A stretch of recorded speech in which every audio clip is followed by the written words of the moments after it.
Magandang hapon na naman sa inyo mga suki namin tagapakinig. Narito na naman po ang inyong lingkod, Kuya Peles.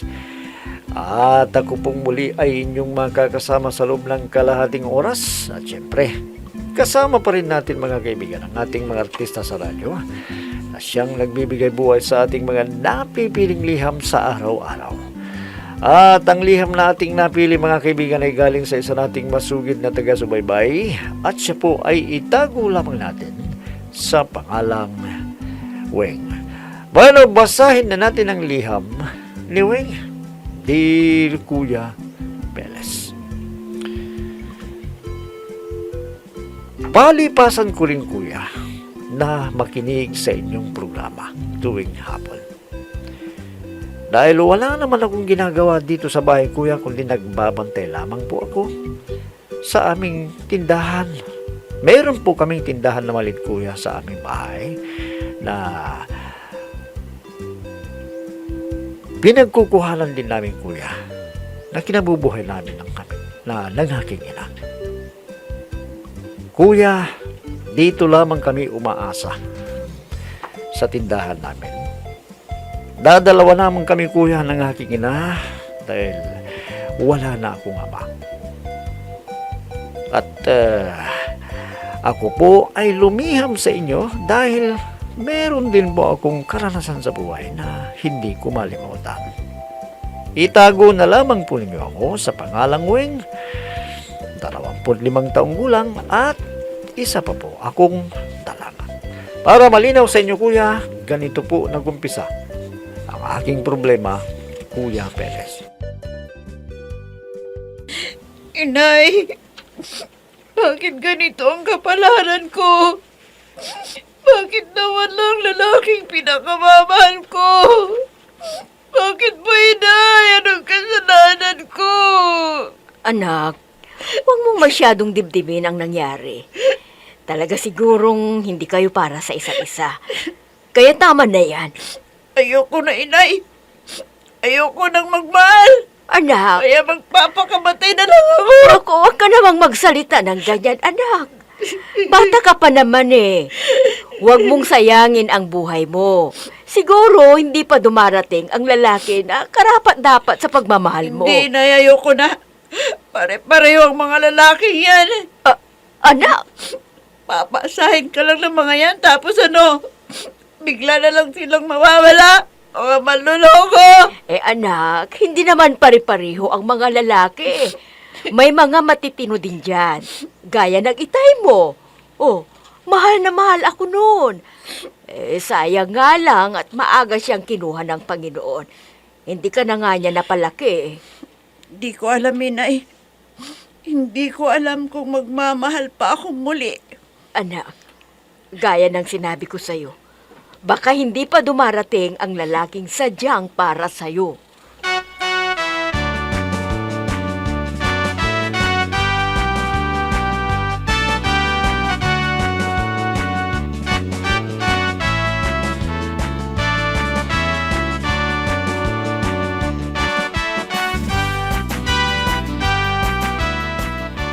Pepe, di ba sinabi ko na sa'yo, maghanap ka na lang ng ibang babaeng liligawan mo? Weng naman, huwag mong pagdamutan ng sarili mo. Kung niloko ka ng lalaking minahal mo una, bahin mo ako sa kanila. Tapat ang pagmamahal ko sa'yo. Maraming lalaki nang nagsabi niyan. Lalong-lalo na yung lalaking pinagkatiwalaan ko. Pero ano nangyari? Wala. Niloko lang niya ako. Gaya ng sinabi ko sa'yo, hindi naman pare-pareho yung mga lalaki. Ako, pinapangako ko sa'yo na hindi ka magsisisi, Weng. Sa bagay, nakikita ko naman na mabuti kang tao, mabait. Pero sa ngayon, hindi pa handa ang puso ko na magmahal. Kaya pasensya ka na ha. Weng, Pasensya ka na kung hindi ko matatanggap ang inaalok mong pag-ibig sa akin. sige, hindi kita pipilitin sa ngayon. Alam kong sariwa pa ng mga sugat na iniwan ng lalaking minahal mo. At umaasa ako na balang araw, Weng, magbabago ang isip mo. Ay, hindi ko masasabi, Pepe. Hindi ko Sige, alam. magpapaalam na ako. Hanggang sa muling pagkikita natin.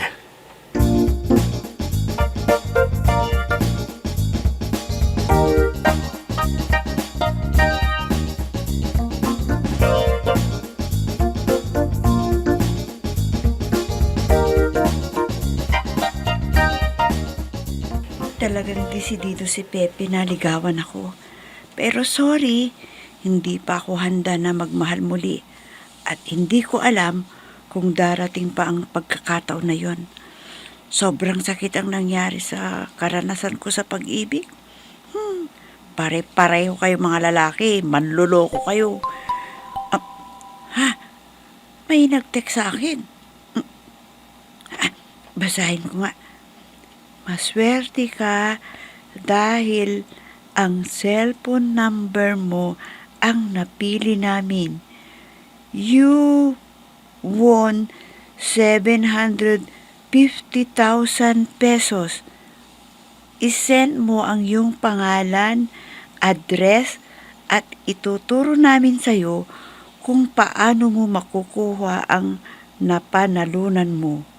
Ludan mo lang ang number na to at tatawagan ka namin. ASAP. Yes! Diyos ko! Nanalo ako ng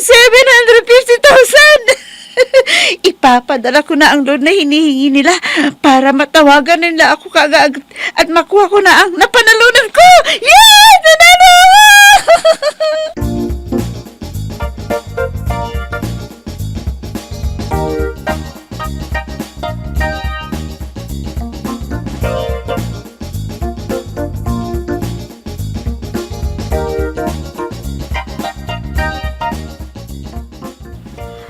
Anak, nasaan na yung sinasabi mong napanalunan mo? Eh sabi mo, tatawagan ka.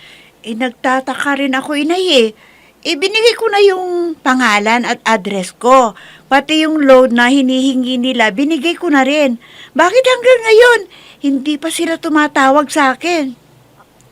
Ay nako, manluloko yata ang mga yan eh.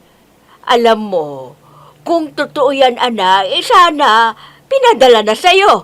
Eh bakit hanggang ngayon wala pa? Oo nga po, inay eh. Mahigit 2 linggo na. Hanggang ngayon, wala pa rin. Eh kaya nga eh, kung totoo yan, di sana pinadala na sa'yo. Aba, 2 linggo nang mahigit ah. Naloko na naman ako, inay. Bakit kaya may mga taong ganyan ano? Hindi na yata mauubos ang mga taong mahilig manloko. Ay nako anak, parte na yan sa buhay na ito. 2 tao lamang ang nandito sa mundo. Isang manluloko at isang naluloko. Tama po kayo dyan, inay.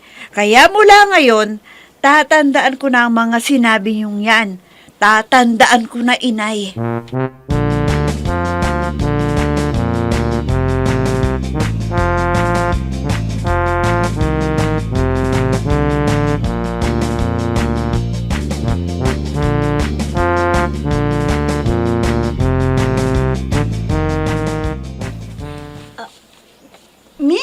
Miss, may bibilhin ba kayo? Ano po yon?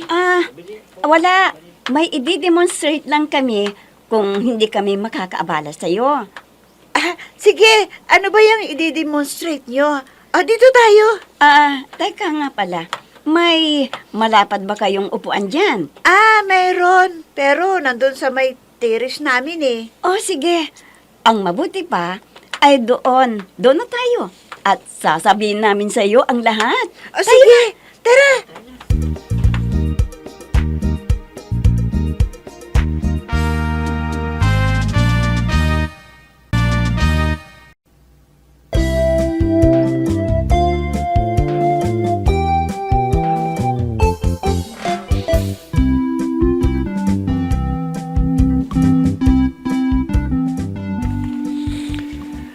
Kuya, hindi ko inaasahan na naloko na ako minsan. May nagtik sa akin na akala ko, kuya, ay nanalo ako at pandagdag sana puhunan sa aming tindahan. At hindi nagtagal, kuya, may mga nagpunta din sa bahay at may mga pinapaliwanag sa akin.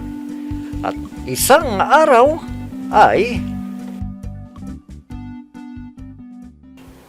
Ngayon, ipapaliwanag namin sa iyo kung paano yumaman. Ngunit, pinapauna namin sa iyo na ito'y demonstration lang ito, ha? Nakikita mo ba ang 10,000 piso dyan sa may upuan na yan, ha? Oo, nakikita ko. Sa pamamagitan ng mahika ko, pagkalipas ng 1 oras, ay magiging 20,000 ang 10,000 ko, ganun ba? tama ka, Weng. Naku, tatakpan namin ng puting tela at pagkalipas ng 1 oras, ay babalikan namin yan, ha? Totoo kaya yan? Oo, totoo yan, Weng. Babalikan natin yan pagkalipas ng 1 oras.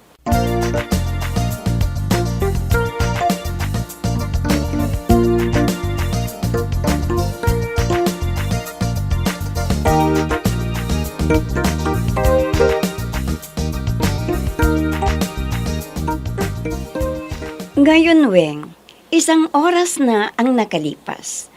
Pagkatapos naming takpan ang upuan na yan, ngayon, tingnan natin kung ano ang nangyari. Tatanggalin natin ang puting tela ng ganito.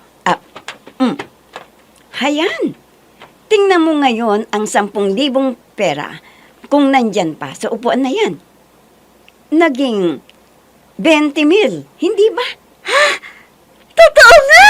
Ngayon, magkano ang pera mo dyan para maging doble na naman? Mayroon akong 20,000 dito. Sige. Ilagay natin ulit sa upuan na yan para maging doble na yan. Pagkalipas ng 1 oras. Sige na. Sige, sandali, kukunin ko sa kaha.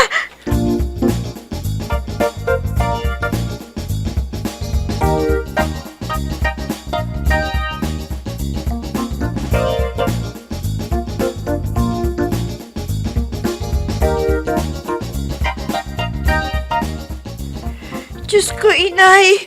Wala na po yung pera ko. Puro dyaryo nang inupit-gupit ng laman ng upuan na tinakpan namin. Niloko ka na naman ng babaeng yon. Scammer ang mga yon. Ikaw naman kasi. Mahilig kang maniwala.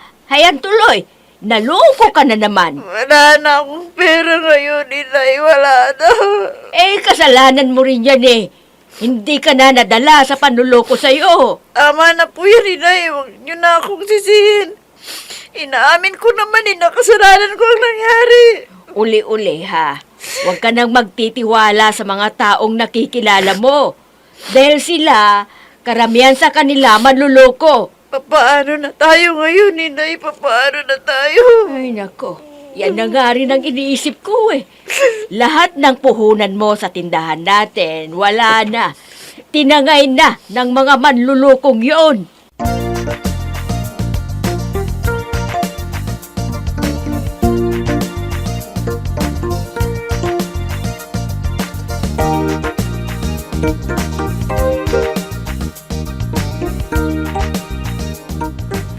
Nay, nag-aalala na po ako. Kunti na lang ang laman ng tindahan natin. Wala na akong pang-abono ngayon.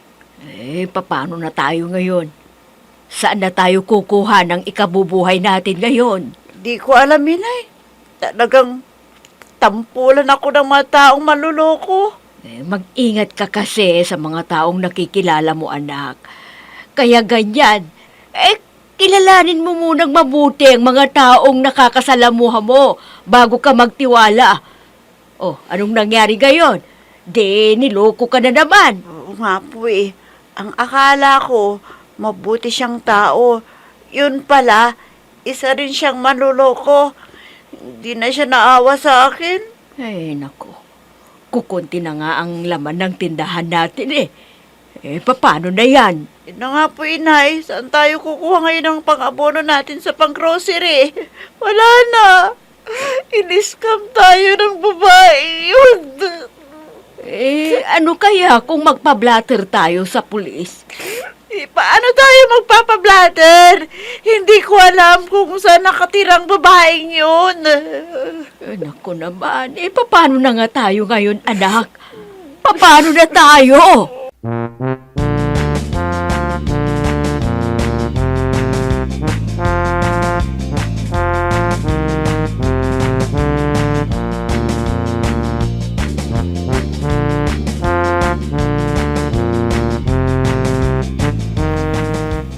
Ay tutulungan kita, Ineng. Bibigyan kita ng puhunan mo sa tindahan. Alam ko na hirap na kayong mag-ina. Mang Danilo, hindi ba may asawa po kayo at mga anak? Oo, pero matagal nang naghiwalay kami ng asawa ko. At may sarili na siyang pamilya. At may asawa na rin ang mga anak ko. Mang Danilo, Huwag kang mag-alala, Neng. Nakausap ko na ang nanay mo at pumayag naman siya na dalawin kita. ang inaalala ko, Mang Danilo, ang pamilya nyo. Alam mo, kailangan mo ako ngayon, Weng. Kayo ng nanay mo. Kung ang ikinatatakot ay baka guluhin tayo ng pamilya ko, kinausap ko na sila at pinayagan naman nila ako. Kaya huwag kang mag-alala. Mang Danilo, kumanap na lang kayo ng babaeng nababagay sa inyo. Kahit wala kayo siguro, mabubuhay kami kahit walang tutulong sa amin. Hindi, Weng. Ikaw ang gusto kong matulungan. Dahil nakikita ko na kailangan nyo ng tulong ng inay mo. Kaya pumayag ka na. Mang Danilo,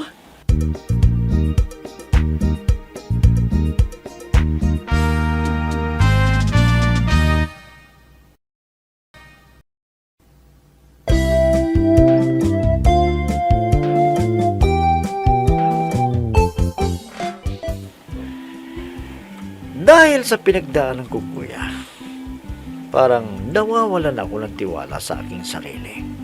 Lalo na, kuya, sa mga taong nakakasalamuha ko araw-araw. Tampulan yata ako, kuya, ng mga taong nanloloko. At ako naman na tanga, ay lagi na lamang akong naloloko ng mga taong manloloko. Kuya, nag-alok sa akin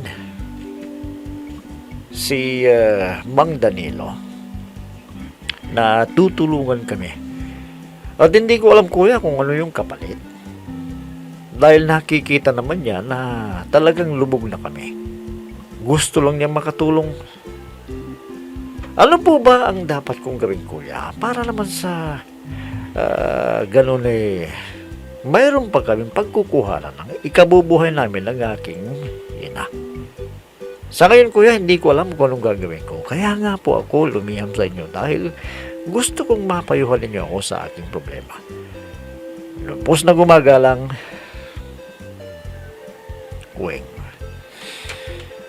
Alam mo, Weng, sa nangyari sa'yo, may talagang parang hindi naman totoo, pero nangyayari yan eh. May mga tao talagang malimit talagang naloko. Oo, naloloko. Kagaya mo. May konting paliwanag lang o konting kausap lang pumapayag ka na kaagad. Naniniwala ka na kaagad. Abay, mahirap yan. Ha? May kilalanin mo munang mabuti yung mga taong nakikilala mo. Abay, kung ngayon mo lang nakita, bakit ka magtitiwala na siyang nangyari sa'yo ngayon? Abay, talaga mauubusan ka ng pera, lalo na yung tindahan ninyo, diyan mo lang kinukuha yung kinabubuhay ninyong mag-ina. Ha? Ngayon talagang sagad na. Dahil naaloko ka nila ng mga taong may hindi magandang kalooban. Ganyan na nga yung kabuhayan ninyo, lulukuhin ka pa.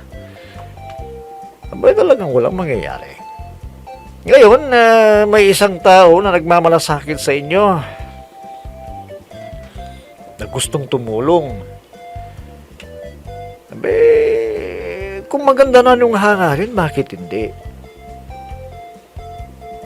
Matanong nga kita, si Mang Danilo ba talagang wala ng pananagulan sa buhay?